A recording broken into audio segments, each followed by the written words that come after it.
আজি আমি আলোচনা কৰিম এডিআৰই অৰ্থাৎ তৃতীয় আৰু চতুৰ্থ বৰ্গৰ অন্য এটা নতুন ভিডিঅ' লৈ MCQ কুৱেশ্যন হয়, 4টা অপশ্যন থাকিব আৰু শুদ্ধ উত্তৰটা বাছি উলিয়াব লাগিব। তো আজিৰ প্ৰথম কুৱেশ্যনটো হৈছে ভাৰতবৰ্ষক এখন ৰাজ্যসমূহৰ সংঘ বুলি ঘোষণা কৰা সংবিধানৰ অনুচ্ছেদ কোনটো হয়? অপশ্যন নম্বৰ এ হৈছে 3 নং, বি হৈছে 1 নং, চি হৈছে 4 নং, ডি হৈছে 2 নং। ইয়াৰ শুদ্ধ উত্তৰ হৈছে অপশ্যন নম্বৰ বি 1 নং। ইয়াৰ পিছৰ কুৱেশ্যনটোলৈ আগবাঢ়িম আমি। কেবিনেট মিছন কি আছিল?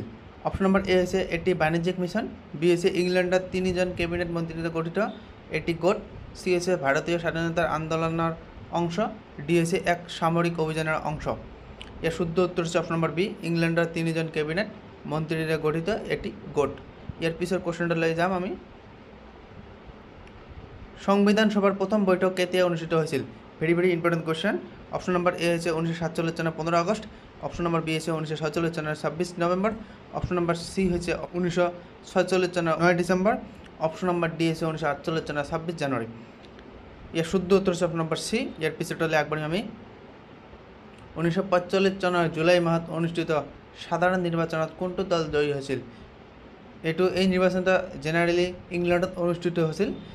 অপশ্যন নম্বৰ এ হৈছে কংগ্ৰেছ দল, বি হৈছে বিজেপি দল, চি হৈছে শ্ৰমিক দল আৰু ডি হৈছে কংগ্ৰেছৰ সৈতে যুক্ত দল। ইয়াৰ শুদ্ধ উত্তৰ হৈছে অপশ্যন নম্বৰ চি শ্ৰমিক দল।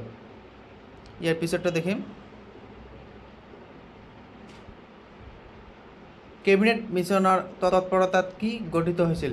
অপশ্যন নম্বৰ এ হৈছে জাতীয় মঞ্চ, বি হৈছে ভাৰতীয় স্বাধীনতাৰ বাণিজ্যিক গোট, সি হৈছে সংবিধান সভা, ডি হৈছে সেনাবাহিনী নিৰ্দেশক সভা। ইয়াৰ শুদ্ধ উত্তৰ হৈছে অপশ্যন নম্বৰ সি সংবিধান সভা। ইয়াৰ পিছৰটোলৈ আগবাঢ়িম আমি। সংবিধান সভাৰ প্ৰথম বৈঠকত কোনে সভাপতিত্ব কৰিছিল? Very important question. Option number A হৈছে জৱাহৰলাল নেহৰু, তেওঁ স্বাধীন ভাৰতৰ প্ৰথম প্ৰধানমন্ত্ৰী আছিল। অপশ্যন নম্বৰ বি হৈছে ৰাজেন্দ্ৰ প্ৰসাদ, তেওঁ স্বাধীন ভাৰতৰ প্ৰথম ৰাষ্ট্ৰপতি আছিল। অপশ্যন নম্বৰ চি হৈছে Sachchidananda Sinha, option number D হৈছে doctor B R Ambedkar. B R আম্বেদকাৰতো জানে সকলে, সংবিধান তেওঁই লিখিছিল। ইয়াৰ শুদ্ধ উত্তৰ হৈছে option number C Sachchidananda Sinha. ইয়াৰ পিছতো দেখিম। সংবিধান প্ৰস্তুত কৰাৰ সন্দৰ্ভত সংবিধান সভাৰ বৈঠক কিমানখন অনুষ্ঠিত হৈছিল? অপশ্যন নম্বৰ এ হৈছে 10খন বৈঠক, বি হৈছে 11খন বৈঠক, চি হৈছে 12খন বৈঠক, ডি হৈছে 15খন বৈঠক। ইয়াৰ শুদ্ধ উত্তৰ হৈছে অপশ্যন নম্বৰ বি 11খন বৈঠক। ইয়াৰ পিছতো দেখিম। সংবিধান সভাই খচৰা কমিটি কেতিয়া গঠন কৰিছিল? Very important question. Option number A হৈছে 1947 চনৰ 15 আগষ্ট, বি হৈছে 1947 চনৰ 29 আগষ্ট, চি হৈছে 1947 চনৰ 10 আগষ্ট, ডি হৈছে 1947 চনৰ 26 জানুৱাৰী। ইয়াৰ শুদ্ধ উত্তৰ হৈছে অপশ্যন নম্বৰ বি 1947 চনৰ 29 আগষ্টত। ইয়াৰ পিছতো দেখিম। খচৰা কমিটিৰ অধ্যক্ষ কোন আছিল? Very important question. এইটো সকলোৱে জানে, ডক্টৰ বি আৰ আম্বেদকাৰ। ইয়াৰ পিছতলৈ যাম আমি। সংবিধানৰ খচৰাখন ডক্টৰ ৰাজেন্দ্ৰ প্ৰসাদৰ ওচৰত কেতিয়া দাখিল কৰা হৈছিল? Very important question. ইয়াৰ শুদ্ধ উত্তৰ হৈছে অপশ্যন নম্বৰ বি 1947 চনৰ 26 নৱেম্বৰ তাৰিখে। এইটো মনত ৰাখিব। ইয়াৰ পিছতো দেখিম। নতুন সংবিধানখন কেতিয়া বলবৎ কৰা হৈছিল? Very important question. Option number A হৈছে 1947 চনৰ 15 আগষ্ট, বি হৈছে 1950 চনৰ 15 আগষ্ট, চি হৈছে 1950 চনৰ 26 জানুৱাৰী, ডি হৈছে 1951 চনৰ 26 জানুৱাৰী। ইয়াৰ শুদ্ধ উত্তৰ হৈছে অপশ্যন নম্বৰ চি 1950 চনৰ 26 জানুৱাৰী তাৰিখে। ইয়াৰ পিছৰ কুৱেশ্যনটো হৈছে প্ৰস্তাৱনা কি? এইটো ইমান ইম্পৰ্টেণ্ট কুৱেশ্যন নহয়, তথাপিও আহিব পাৰে।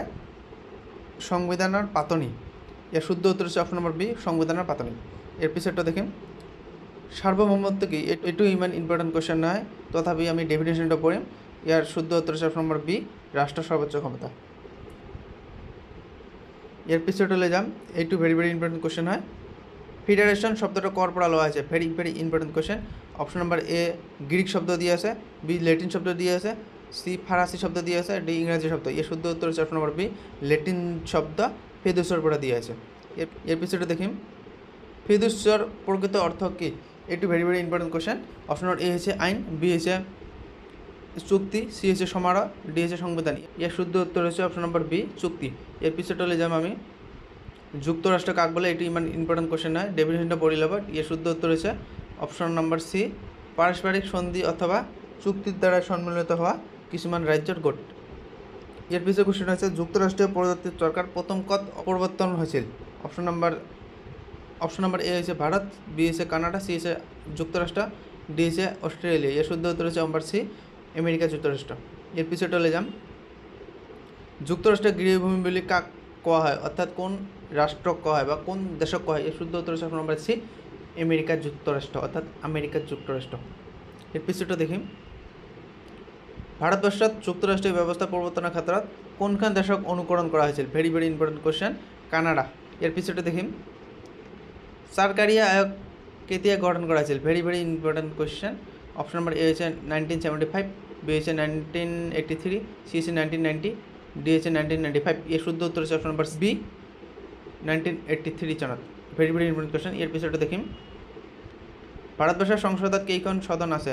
ভেরি ভেরি ইম্পর্টেন্ট কোশ্চেন, দুখন সদন, উচ্চ সদন আর নিম্ন সদন। এর পিছনে দেখি, 1947 সনের 15 আগস্টের পরে 1950 সনের 26 জানুয়ারিতে ভারতের শাসন ব্যবস্থা কোনখন আইন মতে চলেছিল? ভেরি ভেরি ইম্পর্টেন্ট কোশ্চেন, 1935 সনের ভারত সরকার আইন মতে চলেছিল। এইটুকু ক্লাস 10 আসিল। এর পিছনে দেখি,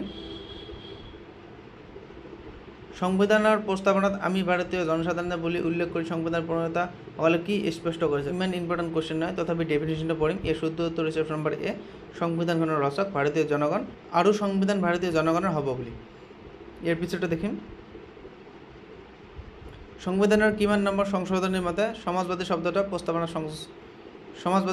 প্রস্তাবনার সংযোজন করা হয়েছে? ভেরি ভেরি ইম্পর্টেন্ট কোশ্চেন, 42 নং সংশোধনী আইনের জড়িত। Very very important question. এর শুদ্ধ উত্তর হচ্ছে নম্বর বি। আজের শাসক কোশ্চেনটা আমি আলোচনা করি, ভারতবর্ষ কিও এখন গণরাজ্য বলে কোয়া হয়? এটি ইমান ইম্পর্টেন্ট কোশ্চেন নয়, তথাপি এর ডেফিনেশনটা পড়ি। এর শুদ্ধ উত্তর হচ্ছে বি, কারণ দেশের রাষ্ট্রপতি জনসাধারণের দ্বারা নির্বাচিত ব্যক্তি। এটি ইমান ইম্পর্টেন্ট কোশ্চেন নয়। গতিকে আজিৰ ভিডিও এইখিনিয়ে।